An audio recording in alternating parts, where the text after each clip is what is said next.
2 KG ভরের একটি বস্তুর গতিশক্তি 16 জুল। বস্তুটির বেগ কত? তো 4টে অপশান রয়েছে, কোনটি সঠিক উত্তর সেটা আমরা একটু নির্ণয় করে নিই। তো 2 কেজি ভর বলেছে, প্রশ্নের মধ্যে এম সমান 2 কেজি বলে দেওয়া আছে। বলছে গতিশক্তি, গতিশক্তিকে আমরা ই কে দ্বারা চিহ্নিত করি, বলেছে 16 জুল। তো বস্তুটির বেগ ভি সমান জিজ্ঞাসা চিহ্ন। তো আমরা একটা সমীকরণ জানি, যে আমরা জানি ই কে সমান হাফ এম ভি স্কোয়ার।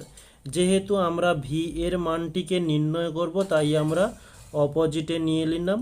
তো 2 ই কে বাই এম।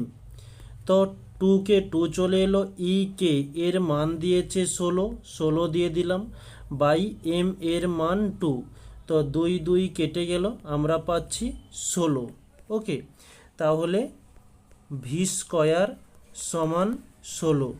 তো ভি অপোজিটে চলে এলে রুট আসবে, রুট 16, আর রুট 16 এর মান হয়ে থাকে 4। ওকে, 4 4 16 হয়। তাহলে আমরা ভি সমান পেয়ে গেলাম 4। তাহলে 4 মিটার পার সেকেন্ড। এটি হচ্ছে আমাদের অ্যান্সার, অপশান সি সঠিক অ্যান্সার হয়ে যাবে।